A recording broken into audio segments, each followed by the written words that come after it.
Good day, everyone. We are Joshua Go and Jericho, and today we will be discussing Chapter 5 of Alison Bechdel's Fun Home. Now, we decided to choose the following pages because of their undeniable importance to the reader's understanding of the story and our understanding of the persona's perspective across the chapter. First things first, the title page. The title page has very little words on it, as expected. We are met with the colors white and black, with a vague image of a dark forest and the bright sky. What is interesting is that the title of the page is The Canary Colored Caravan of Death, yet there's no sign of canary to be seen. For reference, canary is a shade of yellow, which can symbolize more light-hearted, carefree, and childlike moods. Yet, the color itself isn't present on the title page despite Allison's reference to it. What makes this eerie is that there's undoubtedly an aspect of vagueness to the title page, in a sense that the images drawn are not dramatically detailed. Instead, they are more like outlines than they are vivid illustrations. Seeing as how the sky is light and bright, but the forest itself below is dark, it can be implied that this drawing refers to a sunset. This image will be seen numerous times across the chapter, as it is an allusion to Allison's father's death and departure from life. As you can see, there appears to be a rigid border, a frame if you will, at each edge of the image. This can literally give off a feeling of rigidity, as if the frame is fortifying a memory. We think that this may mean that Allison does not intend to have her perspective of this memory altered. It is forever locked in time, reinforced, and insusceptible to change as the borders indicate closure.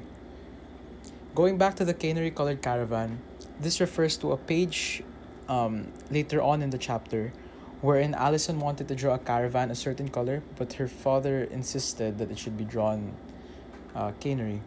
With that in mind, the word death in the title page does not only refer to her father's literal death, but it can also refer to the death of creativity, the death of originality and uniqueness for Allison, at least during the time. So at the start of the page, we can see that Alison talks about her doing her the poem that she made. But then she says that she'll never write another poem. And this is because of the addition that most likely the addition that her dad made to the poem, because it shows how her dad doesn't let her think freely, or basically let her let her think of what she wants to write, and let her just express her thoughts. Instead, he wants it written this way, or he wants her to follow what he thinks. And here's why I believe that Alison Bechdel talks about how says that she never would write another poem, and she mentions how she would soon abandon color. And this could relate to the title already of how of the title, The Colored Caravan of Death. So the next tile, we can see that Alison Bechdel's holding it's holding a coloring book. um a coloring book supposedly is supposed to be something to entice kids to be creative, right? So they could color it any way they want, and like they basically to make their imagination go wild. Like it's like how do they want to do it? Um, so because of so Alison Bechdel, right? She decides to color the caravan. So this is where the caravan comes in. She decides to color the caravan midnight blue, which is her favorite color. So it shows how basically she's taking her own. She does her own take on what she imagines the colored caravan to be. But here we can see that her dad swoops in again and says that what are you doing? That's the canary colored caravan. So for you guys who don't know, a canary is a mainly African bird, which has a variety of colors, especially bright yellow.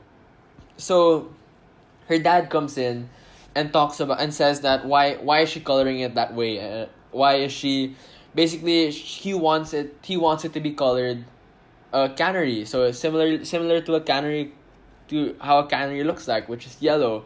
So the dad gets angry at her, and as we can see in the next page, he intervenes and starts to color it instead of Allison being the one to color it.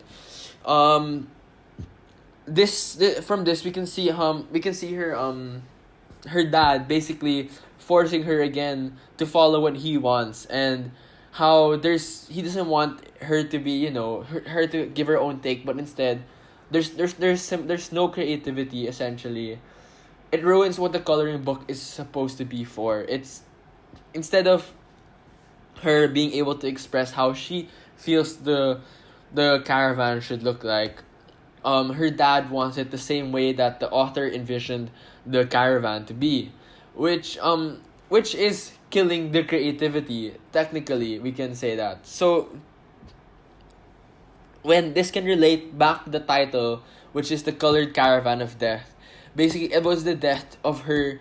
It was the death of her being of her expressing or liking coloring books, or liking again poems. So basically, her dad ruined com ruined coloring books and ruined poems for her, because those are supposed to, your imagination is supposed to go wild. Your imagination, you can think of, you can come up with with so many things, especially with poems. You can phrase it in any way you want, but her dad wants it in this way, in this format.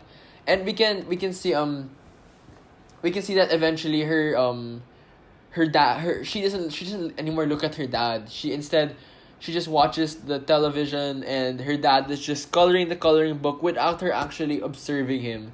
She doesn't care anymore because her dad basically ruined it for her. And we can see that her dad's trying to teach her how to do it, how to make it exactly like the normal caravan, the canary colored caravan, which she didn't want, because she wanted to color it the way that she wanted to.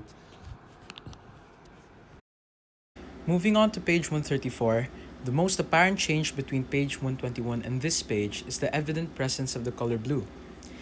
Given the idea that Allison, at the time of the drawing, was at a very young age, it can be implied that her memory of the event was so life changing to the point that it is crystal clear every time she tries to recall it, with no hiccups or a lapse in the details of that memory. In psychology, there are many researches that support the idea of flashbulb memories.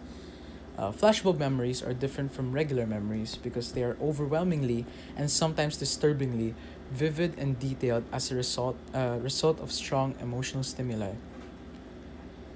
Now, the page starts with a lingering of music, as if it is seeping through the doorway. For reference, this musical stream is coming from the room Allison just came from in the previous page, with her mother playing the piano.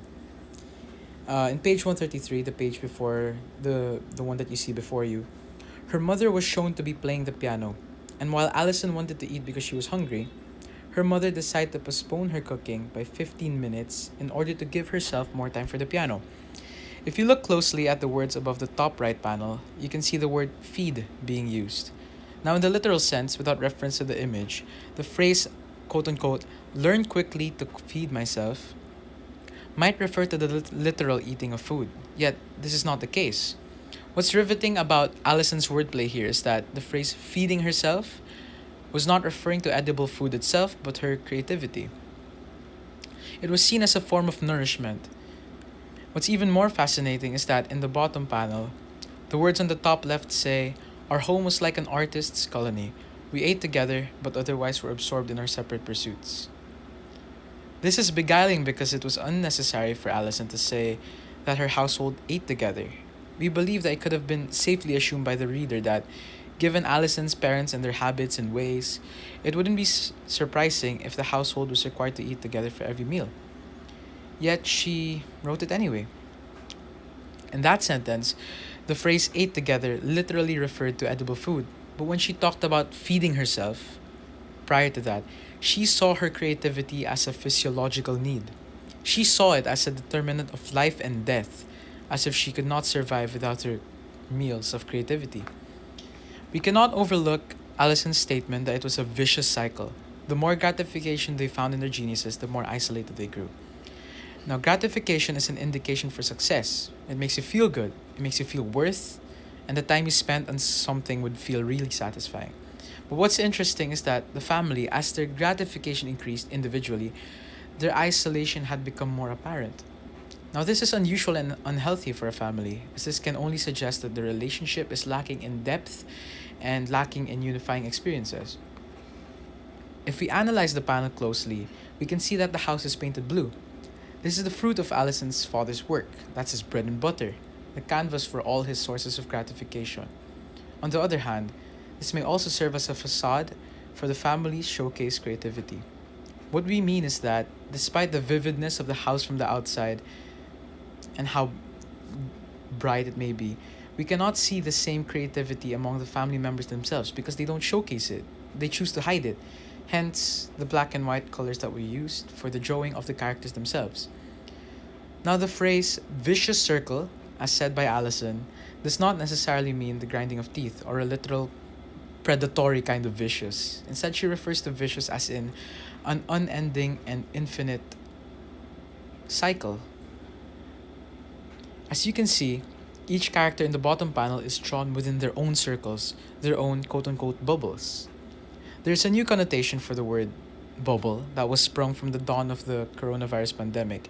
And although this new connotation is not necessarily what Allison intended, there are still parallelisms that can be noted. Like, for example, when you say the word bubble in today's context, it refers to a special area or a special group of people that are isolated from the outside world, thereby preserving their health and massively reducing the risk of the virus spreading into that area. This means that within the bubble, every person is more free. They can do more things that most people can't do as a result of social distancing, etc. In the context of the book now, we can associate this connotation with the bubble that each character is drawn in. And although there's only one person per bubble, it can't be denied that within that circle, every character was isolated. They could do whatever they want under no rules and circumstances. They were unsupervised and unshackled. They were free.